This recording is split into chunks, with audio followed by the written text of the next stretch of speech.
So, Warzone 2 is here and you want to be like those pro players. I know you want to be like Swag, Nick Mercs, Joe, all these sweaty players. But maybe you're broke and you don't have a scuff controller like they do. Or maybe you do have a scuff controller but you're still selling. Well, don't worry because I got you hooked up with the best controller settings you already know. So let's get into these controller settings. Please be sure to leave a like, subscribe, and stay tuned for more content coming soon. You want Bumper Jumper Tactical as your button layout because this will allow you to jump with L1, slide with R3. So basically, you can have your right stick, your right thumb on your right stick at all times while just doing the movement possible to survive basically.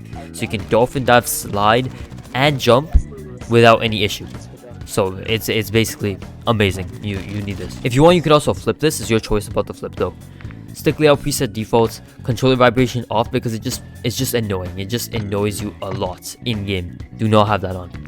Sensitivity, I always say, depends on the person but I run 15-13 as a personal preference. Sensitivity multiplier, this one, I just leave this default. This is for like vehicles and stuff. It doesn't really matter for that stuff, so I just leave this default. But if you want to change that, you can. Vertical aim axis, I also leave this stuff default. I don't like inverting it. If you want, you can though. That's the personal preference. Aim down sight behavior, obviously this is hold. If this is not on hold, I do not know what you're doing, bro. Sprint / tactical sprint / focus, just keep this default, bro. There's no reason to change this at all for the melee or anything. Just keep this default. Automatic sprint. Now this is a big one. Automatic tactical sprints. The reason you want to do this is you don't want to be spamming your L3 button just to run tactical sprint. It's useless. That's why you're gonna have it automatic so that you can do the movement you need without having to spam your L3, and you're gonna break your L3. Trust me, that happened to me back in Warzone 1. I broke my L3 button. I had to get a new controller because of it. So do not have this on default. Have it on automatic tactical sprint. Equipment behavior hold, like that's kind of obvious. ADS plus melee, or you can have double tap ADS. I know they're both good for weapon mount activation. That's your choice. Now interact / reload behavior, this one you will want to have it prioritize interact, because if you do not have it prioritize interact, I do not know what you're doing. You don't want to be holding square to pick up anything. You want to be tapping square. Armor play behavior, same thing to kind of apply all, because applying one, bro, there's no point, bro. Apply all. And remember, you can always stop your armor plate from applying midway by like clicking your shoot button. So it'll just stop the armor plate activating so you can fight again. So apply all is literally the best option. So yeah. Then when we get to the advanced settings, we got target aim assist. Obviously this is on. I mean, I do not know why you would put this off. But then for aim assist type, in the multiplayer settings I made for this game, I set default, but I think that currently now Black Ops is the best one, because I don't know what it is. It's just Black Ops is better right now. I do not know why. Try Black Ops, try default, see which one you like more, but I've heard, and I've tried it myself too, and I like it, Black Ops is better. ADS aim assist, obviously you want this on. ADS aim assist, you want this on, but this is only available for single player, so this is only for the campaign. But like, just keep it on. It was automatically on, just leave it on. Gyro behavior off. We're not playing gyro, bro. You don't want to be playing gyro. Aim response curve type on dynamic. This one will give you the best, like more aim assist basically. It will just make your aim more precise, more on target. This is very good. ADS sense multiplier focus, just keep this at 1.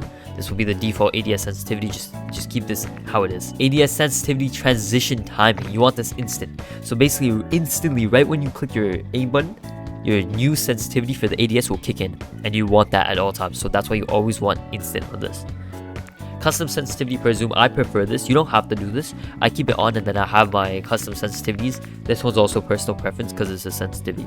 Inputs dead zone. Now in Warzone 1, I would run this at 0. Left stick would always be 0.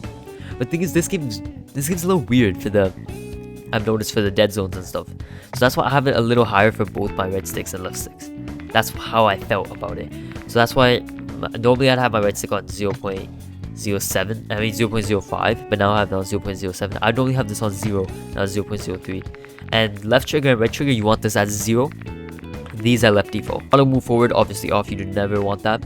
Tactical sprint behavior on double tap, but this one doesn't really matter because you're gonna have automatic tactical sprint on. You want grounded mantle on so that you can basically mantle over nearby objects. If you can't mantle over them, it's gonna be kind of annoying. So you want to have this on. You want partial as the airborne mantle, because if it's on, you'll mantle over everything automatically, and you do not want that. You only want to make it so if it could prevent you from falling. So that's why partial is the best. Automatic ground mantle, you want this off as well. You don't want to be automatically mantling over everything. Invert slide and dive behavior. If you want, you can do this. I have it on standard though. I don't really need to invert it, I'd say. Plunging underwater, I would say movements. You don't want to have to make it more complicated to swim. So that's why just keep this on movements. Parachute auto deploy, this should be off, because then you can deploy your parachute lower.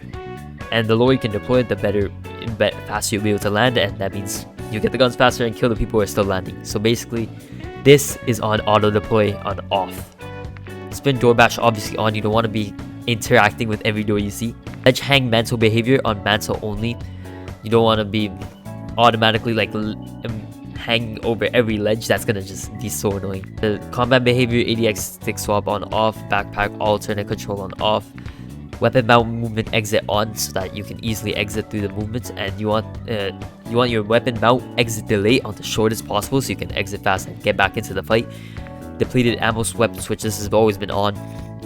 Quick C4 detonation, you can already detonate your C4 by double tapping square, I'm pretty sure, so there's no reason to have this even on, so keep it off. Leave these at how it is. Leave these how it is, all these settings, and just leave them how it is. And yeah, those are the controller settings for Warzone 2. So thank you for watching the video. I hope it helped you out a lot. Please be sure to leave a like, subscribe, and stay tuned for more videos. Peace.